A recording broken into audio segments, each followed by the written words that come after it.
Breaking up with Lauren was one of the hardest things I've ever had to do. We had been together for 6 years, building strong memories, and I cared about her deeply. I was very close to proposing at one point, but things just weren't working out. We met at our favorite cafe, the aroma of coffee beans mingling with the tension in the air. As I told her we needed a break, her eyes filled with tears. She looked at me, her expression a mix of disbelief and heartbreak. "Why?" she whispered, her voice barely audible amid the cafe's bustling ambience. I struggled to find the right words to explain that I needed space, that we both needed time to figure things out. But no explanation seemed good enough. Lauren stood up abruptly, her chair scraping against the floor, and without a word, she stormed out, leaving me sitting there, feeling like the worst person in the world. The next day, I started noticing Lauren everywhere. At first, I thought it was just a coincidence. Maybe she was just trying to process things, just like me. But as the days went on, it became clear that she was following me.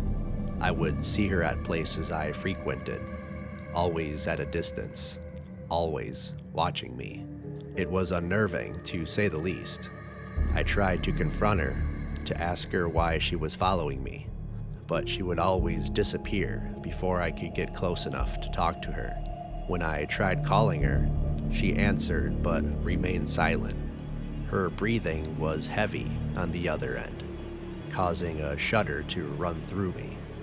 It was as if she was there, listening, but refusing to speak. One evening, a few days after the breakup, there was a knock at my door. I opened it to find Lauren standing there, her eyes red and swollen from crying. She looked like she hadn't slept in days. "Can we talk?" she asked, her voice barely above a whisper. I hesitated, unsure of what to say. I still cared about Lauren, but I knew that talking would only make things harder for both of us. "I think it's best if we give each other some space," I said gently, trying to keep my voice steady. Lauren's face fell, and for a moment, I thought she might cry. But instead, she just nodded silently and turned to leave. As she walked away, I couldn't shake the feeling that I had made a mistake, that I should have let her in and listened to what she had to say. Alone in my apartment, the weight of my decision settled in. I questioned if I had been too hasty, too dismissive of her pain. The silence that followed her departure was deafening, filled with unspoken words and lingering regrets. Looking back, I realized Lauren's behavior had been strange long before our breakup. She'd disappear for hours, offering vague explanations.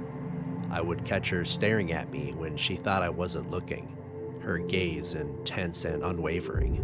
There were times when she would laugh at odd moments, her laughter ringing hollow and unsettling. And then there were the nightmares. Lauren would wake up screaming in the middle of the night, her body drenched in sweat, but she could never remember what she had dreamt about. I attempted to push these signs aside, assuring myself everything was okay, yet a nagging feeling told me otherwise. That's why I initially considered a breakup. Well, then Lauren's behavior took a real disturbing turn. It started with the cryptic texts from odd numbers and messages left at my doorstep, each one more unnerving than the last. They were filled with ramblings about our past, our future, and how we were meant to be together forever, always bolding, forever. I tried to ignore them, to convince myself they were just the actions of a broken heart. But then, things started happening in my apartment.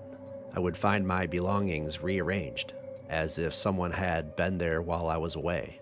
I would keep my computer camera on, hoping to catch whoever was responsible, but it never caught anything out of the ordinary. One night, I woke up to a feeling of dread, a sense that something was not right. I opened my eyes slowly, the room bathed in darkness, and there she was, Lauren, standing at the foot of my bed. Her presence was chilling, her eyes empty and hollow, staring right through me. I couldn't move, couldn't speak, paralyzed by the sheer terror of her appearance. Seconds passed like hours, the silence of the room broken only by the sound of my own frantic heartbeat, and then, with a flicker, she vanished into thin air, leaving me trembling and drenched in cold sweat. I sat up, my heart still racing, and reached for the light switch. But as soon as I got up to turn on the lights, a thought occurred to me. How could she have left the room without opening or closing the door? I checked every corner, every hiding spot, but there was no sign of her.